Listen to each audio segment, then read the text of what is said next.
I was born to preach the gospel. I was born to preach the gospel. I was born to preach the gospel. And I sure do love my job. Yeah. I was born to preach the gospel.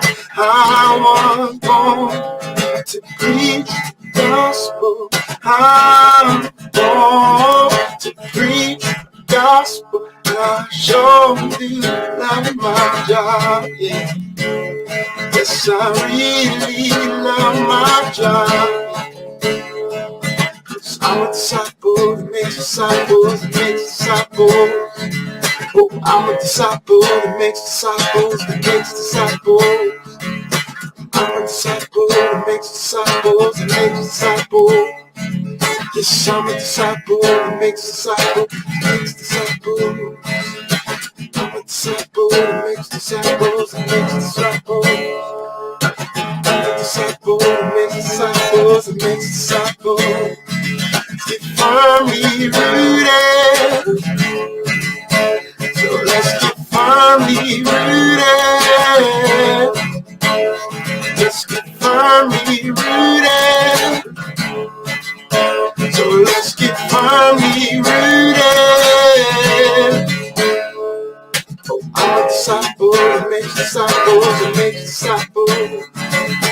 I'm a disciple that makes disciples that makes disciples. I'm a disciple that makes disciples that makes disciples. Let's get firmly rooted. Firmly rooted. Let's get firmly rooted.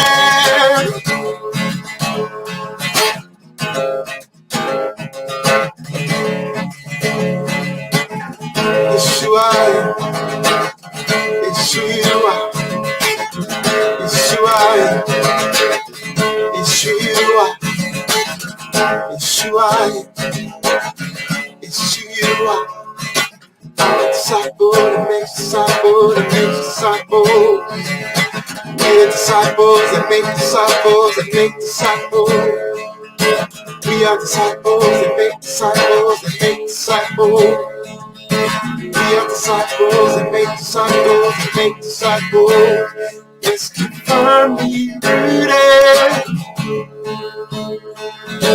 Firmly rooted.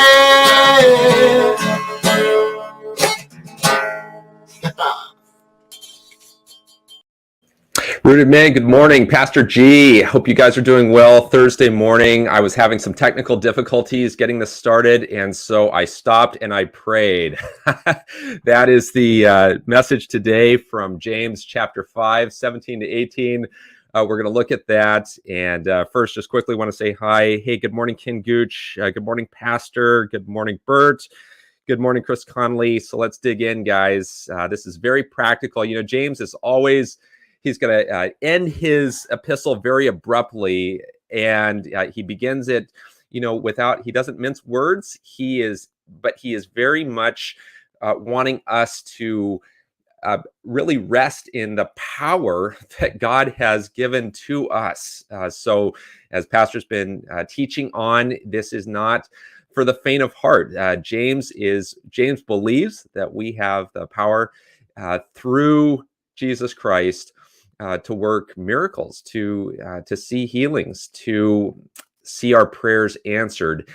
And so it's a good challenge to us when we sort of tend to slip back and say, hey, I wonder if this is really not for me. And, you know, maybe it was just for back then. So anyway, I got to put that in practice this morning, had to sort of restart the StreamYard here, but here we are. So thanks be to God.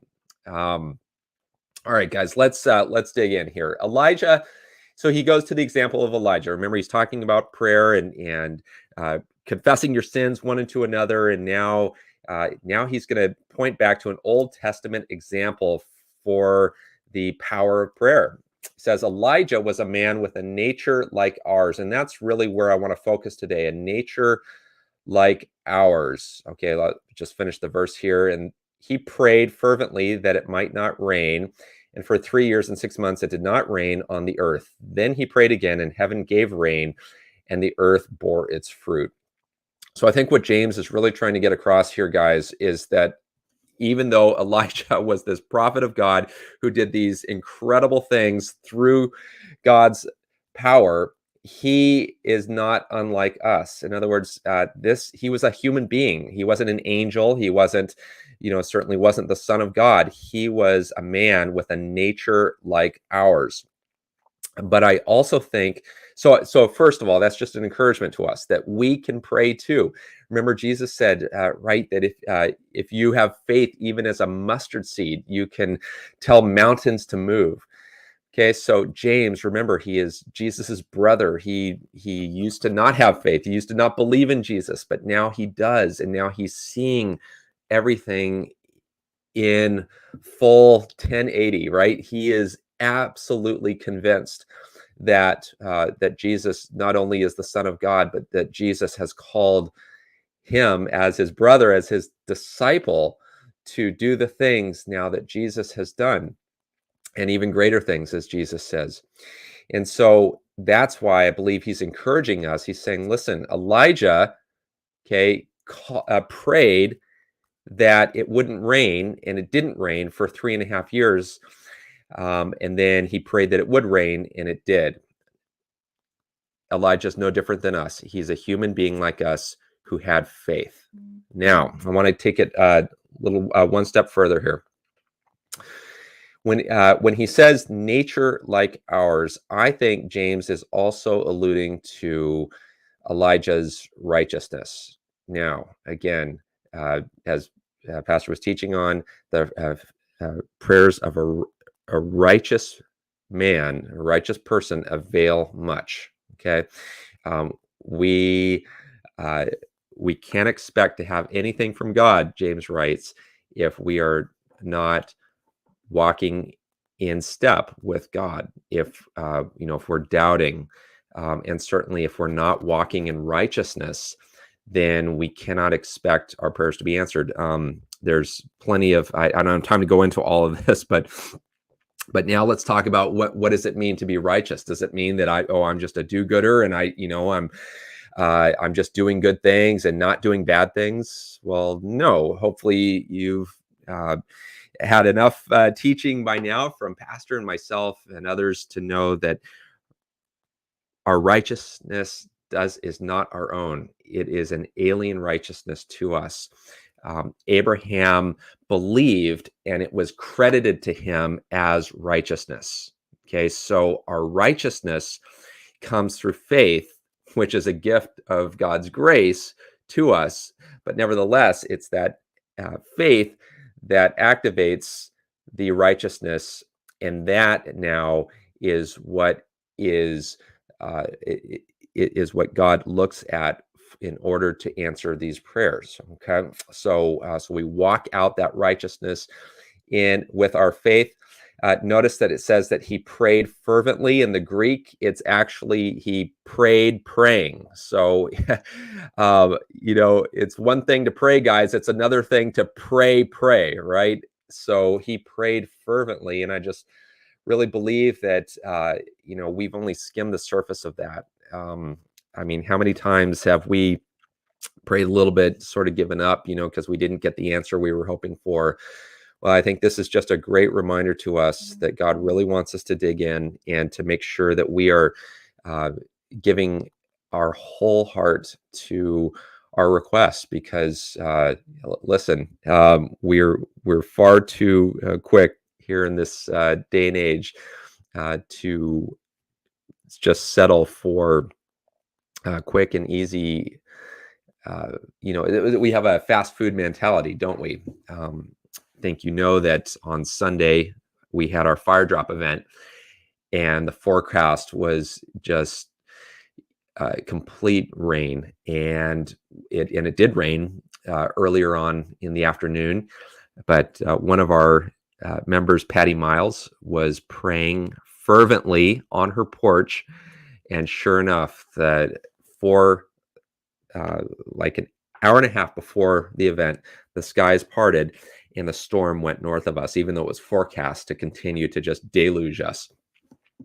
So she prayed fervently. Others were praying fervently for that. And speaking of rain, that's exactly what we have here.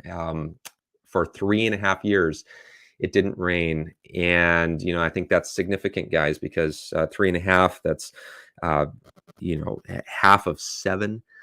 7 is perfection with God. 3.5, represents, I think, judgment. And so again, Elijah, he is calling out a nation that was being judged by God for its idolatry and its wickedness.